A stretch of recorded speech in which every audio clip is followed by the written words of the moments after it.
Hello friends, कैसे हैं आप लोग। मेरे इस चैनल में आपका बहुत बहुत स्वागत है। और हम पढ़ेंगे कुछ जो इम्पोर्टेंट क्वेश्चन हैं आपके एग्ज़ाम के लिए उनको। ठीक है, देखिए मैं बार बार आपसे कहती हूँ हर वीडियो में, ये क्वेश्चन आपके लिए बहुत इम्पोर्टेंट हैं। बार बार आपके आने वाले एग्ज़ाम में रिपीट होते हैं। अगर आप इन्हें अच्छे से पढ़ते हैं, ध्यान से सुनते हैं, तो ये आपको काफ़ी बेनिफिट देंगे। ठीक है, तो और बाकी मैं लास्ट में आपसे 2 क्वेश्चन पूछूंगी, उसका आप कमेंट बॉक्स में आंसर लिखिएगा। तो चलिए स्टार्ट करते हैं। देखिए, पहला क्वेश्चन है, इटली की गोथिक काल के चित्रकारों में प्रमुख कलाकार कौन थे। ठीक है, तो इटली की गोथिक काल के चित्रकार थे जियोत्तो। ठीक है, जियोत्तो को प्रमुख कलाकार कहा जाता था इटली की गोथिक कला का। और गोथिक कला का जन्म उत्तरी फ्रांस में हुआ था। और गोथिक कला का प्रथम उदाहरण फ्रांस के पेरिस में स्थित संत डेनिस का गिरजाघर में हुआ था। ठीक है, और गोथिक कला का समय 12वीं शताब्दी से 15वीं शताब्दी माना जाता है। और यह अपने चरमोत्कर्ष काल जो इसका था वो 13वीं सदी में हुआ था। उसके बाद नेक्स्ट है, चरम पुनरुत्थान कालीन वेद्स का प्रथम चित्रकार किसे माना जाता है। तो टिशिया को पुनरुत्थान कालीन का एक प्रसिद्ध चित्रकार माना जाता है। इनका जन्म 1490 ईस्वी में हुआ था। और इन्होंने जॉर्जियोन द्वारा प्रारंभ किए गए कला को आगे बढ़ाया और अनेक श्रेष्ठ कृतियों का निर्माण करके वेनिस के प्रसिद्ध कलाकार माने गए। ठीक है, जॉर्जियोन भी कलाकार थे। उसके बाद नेक्स्ट है, नवशास्त्रीयतावादी कलाकारों ने एक राजनैतिक काल के लिए योगदान किया था, वह कौन सा काल था।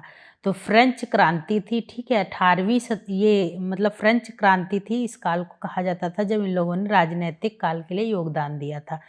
तो फ्रेंच क्रांति कहा जाता था। 18वीं शताब्दी के उत्तरार्ध में फ्रेंच शासन पद्धति में बहुत उथल पुथल हुई थी। सर्वसाधारण जो जनता थी उसमें जागृति पैदा हुई और नवशास्त्रीयतावादी कला शैली के अधिकतर विषय ग्रीक पुराण रोमन कथाओं से लिया गया था। ठीक है, उसके बाद नेक्स्ट है, हाई रिनेसा चित्रकार चित्रकार का नाम बताइए। हाई रिनेसा, तो रैफल जो हैं वो हाई रिनेसा के थे।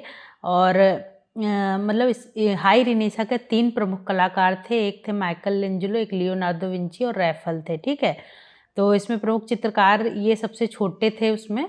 और रैफल का जन्म 6 अप्रैल 1483 ईस्वी में फ्लोरेंस के उर्विनो नामक स्थान पर हुआ था। रैफल ने कला की शिक्षा ग्रहण करते हुए सैनिकों का स्वप्न नामक चित्र की रचना की थी। और इनकी अन्य जो कृतियां थी उसमें था स्कूल ऑफ एथेंस, ईसा का सदृश शरीर धारण करना, ये प्रमुख इनके चित्र थे।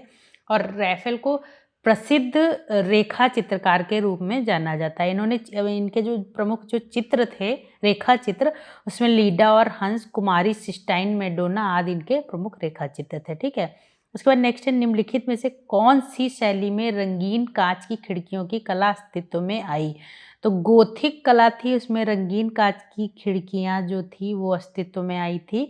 और गोथिक जो थी वास्तुकला शैली थी जिसका संबंध ईसाई धर्म से था। और इस कला शैली में गिरजाघरों में बड़े बड़े दरवाजे व बड़ी बड़ी खिड़कियों का प्रयोग किया जाता था। ठीक है, और इस शैली में जो बनी खिड़कियां थी उनमें रंगीन कांच लगाया जाता था। जो खिड़कियां बनती थी, दरवाजे, कांच को धातु ऑक्साइड के द्वारा रंगीन बनाया जाता था।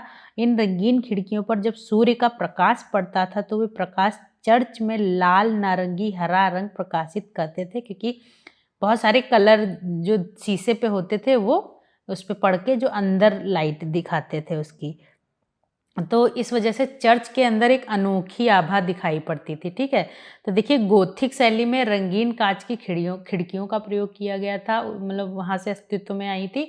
और जो वाइजेंटाइन कला है उसमें छोटे छोटे कांच के छोटे छोटे टुकड़े, जो मणिकुट्टम कहा जाता है। ठीक है, छोटे छोटे कांच के टुकड़े लगाए गए थे, ये याद रखिएगा।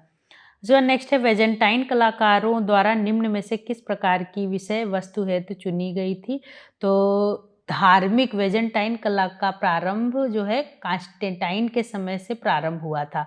और इसमें जो विषय वस्तु थी वो धार्मिक थी। ठीक है, कांस्टेंटाइन ने 313 ईस्वी में ईसाई धर्म को राजधर्म घोषित करके इसका प्रमुख केंद्र वेजेंटाइन नामक स्थान को बनाया था।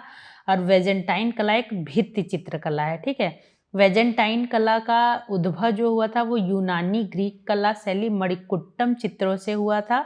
और वेजेंटाइन कला शैली में छोटे छोटे संगमरमर के साथ छोटे छोटे कांच के टुकड़ों का प्रयोग करके चित्रों की रचना की जाती थी। ये डिफरेंस आप याद रखिएगा गोथिक का और वेजेंटाइन का, ठीक है। नेक्स्ट है यूरोपीय चित्रकला में नवशास्त्रीयतावाद की प्रकृति को किसने बढ़ावा दिया था? तो जाक दाविद, डेविड भी कहते हैं इनको, जाक दाविद ने नवशास्त्रीयतावादी कला शैली को बढ़ावा दिया था, इसके जन्मदाता माने जाते हैं ये। और नवशास्त्रीयतावाद का जन्म फ्रांस में हुआ था और इस शैली के विषय ग्रीक पुराण रोमन कथाएं थीं, ठीक है। जाक डेविड ने अपना पहला चित्र होरेशिया का प्रण को बनाकर नवशास्त्रीयता को जन्म दिया। इनके अन्य जो चित्र प्रमुख हैं उनमें मिनर्वा की विजय, ब्रूटस के पुत्रों की निधन की खबर, सुकरात की मृत्यु, सेवाइन पर बलात्कार आदि हैं, ठीक है। उसके बाद नेक्स्ट है घनवाद के प्रवर्तक कौन थे? तो इसमें पिकासो और पिकासो जो थे वो इस घनवाद के प्रवर्तक थे, ठीक है। ब्रॉक जो थे, पिकासो और ब्रॉक। तो घनवाद का जन्म 1907 ईस्वी में फ्रांस में हुआ था और घनवाद का प्रथम चित्र पिकासो ने अवन्नियों की स्त्रियां नामक चित्र बनाया था, जिसके कारण पिकासो को घनवाद का जन्मदाता माना जाता है। और घनवाद का प्रमुख विशेषता आकार एवं रचना देकर चित्रों का निर्माण किया गया था, टेक्निकल फॉर्म को यूज किया था। और घनवाद का समय 1907 से 1925 ईस्वी तक माना जाता है, ठीक है। और घनवाद का अंतिम चित्र जो था वो 3 नर्तक पिकासो ने 1925 ईस्वी में बनाया था, ठीक है। तो अगर लिख के आता है तो पिकासो और ब्रॉक थे, उन्होंने जिसके प्रवर्तक माने जाते हैं, ठीक है। ब्रॉक भी थे इसमें। उसके बाद नेक्स्ट है किस कलाकार ने पेस्टल रंगों तथा गतिशील फोटोग्राफिक आकृतियों के द्वारा चित्र निर्माण किया था? तो एडगर देगा ने गतिशील फोटोग्राफिक आकृतियों द्वारा चित्र निर्माण किया था, एडगर देगा ने, ठीक है।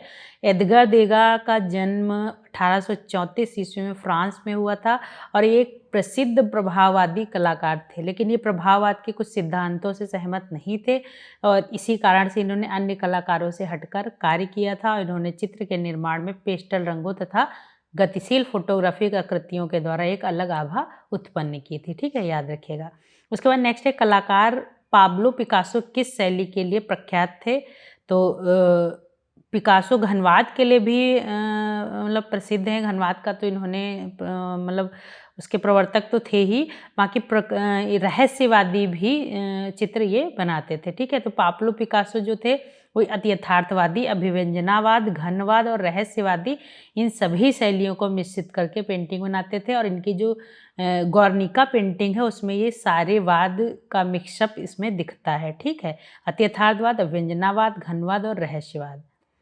उसके बाद नेक्स्ट है निम्नलिखित में से किस प्रमुख चित्रकार ने स्वच्छंदतावादी आंदोलन प्रारंभ किया था? तो थियोडोर जेरिकाल्ट ने रोमांसवाद स्वच्छंदतावाद का प्रारंभ किया था और जेरिकाल्ट का जन्म 1791 ईस्वी फ्रांस में हुआ था और इन्होंने 1819 ईस्वी में रोमांसवादी शैली में अपना पहला चित्र मेदुसा का हत्यारा बेड़ा बनाया था, ठीक है।